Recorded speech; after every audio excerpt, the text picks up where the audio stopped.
Hello, my name is Gregory. I would like to share with you a really cool concept of lead guitar playing. It's called chord tone soloing.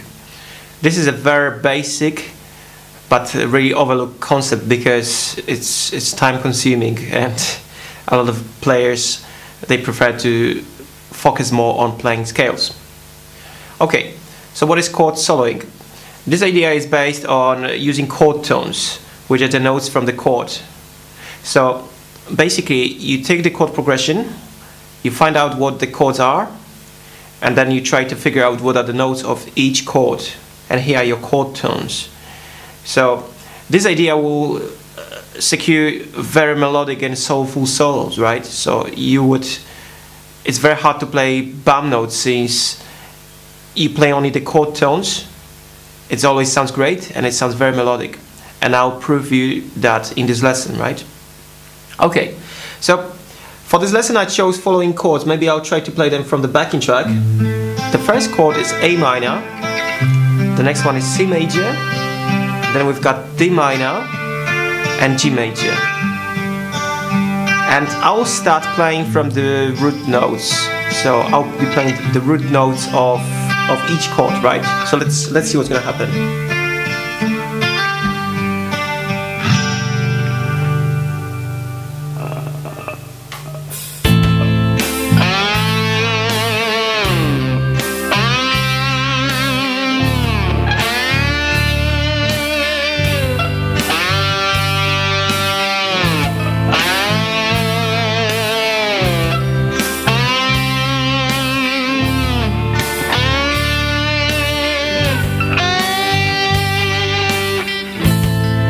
So it sounds really cool, right? And it was just one note per chord.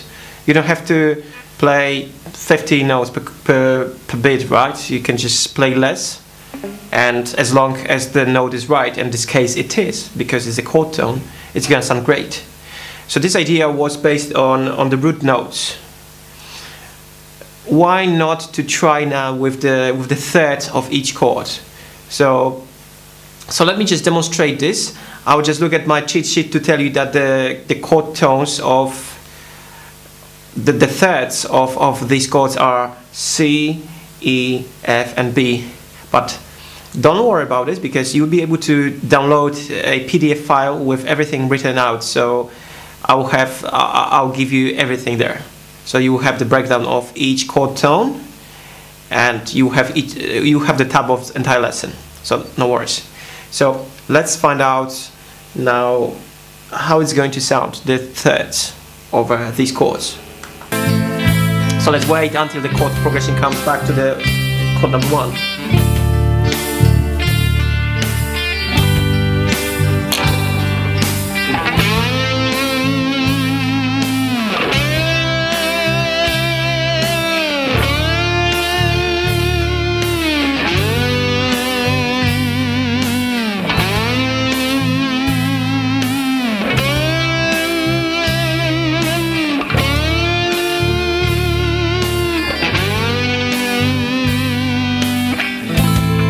So it sounds pretty sad.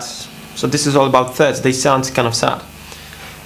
Okay, so we've got one more left, and it's the fifth of each chord.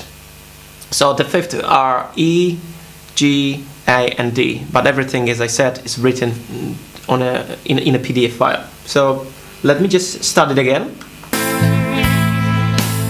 Let's wait.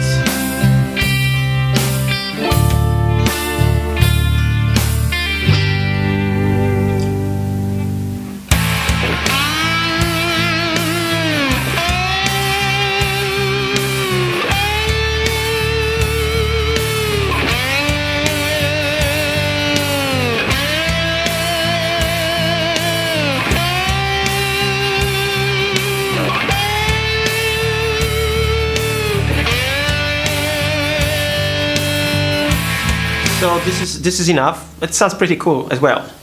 Let me just come back to the beginning of the backing track because it's too loud. You will be able to download this backing track as well. It's all for you, so no worries. Okay, so we tested how the individual chord tones sound over each chord.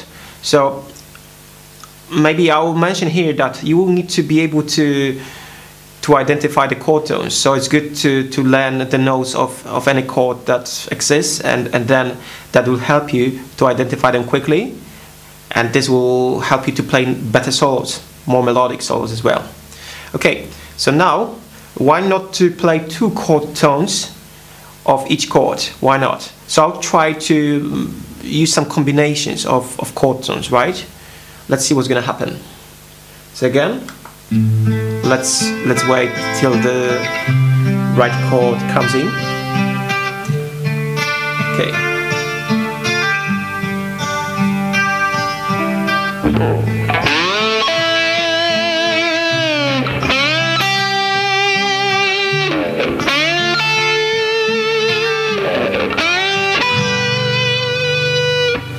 So the first one is the root note and the 5th, then the 3rd and the 5th, then the 3rd and the 5th, and again the root and the 3rd. So that's one option. I'll try to play the other one. Maybe I won't be commenting on what the notes are because it's distracting.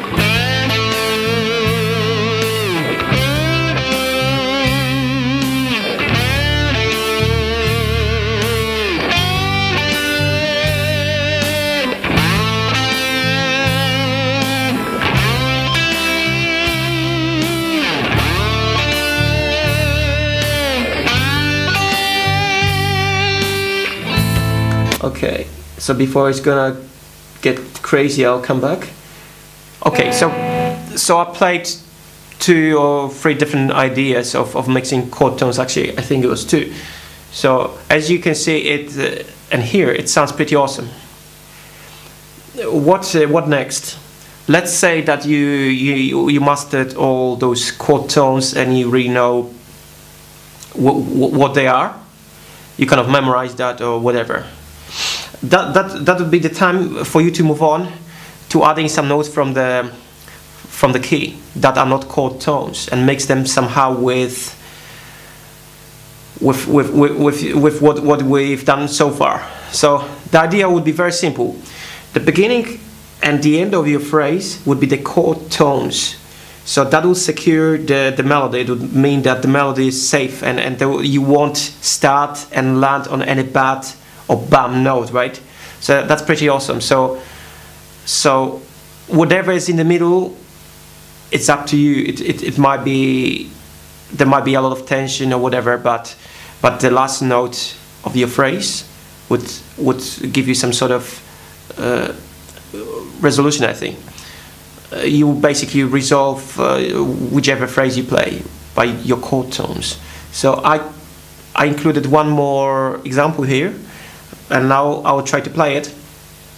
So I use some extra notes. I'll call them passing notes or passing tones, so that the notes fitted in between the chord tones. So for that I used the previous example of the application of chord tones.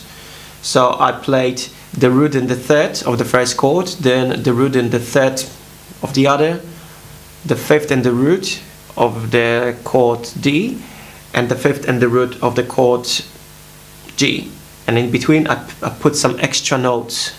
So let's see how it's gonna sound. I'll try a few times just to get the phrasing right, because it's one extra note, so I'm not entirely sure how it's gonna sound.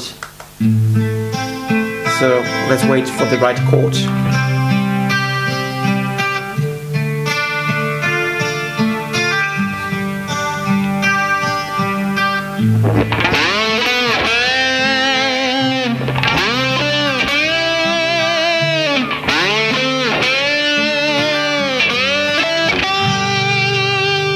One more time.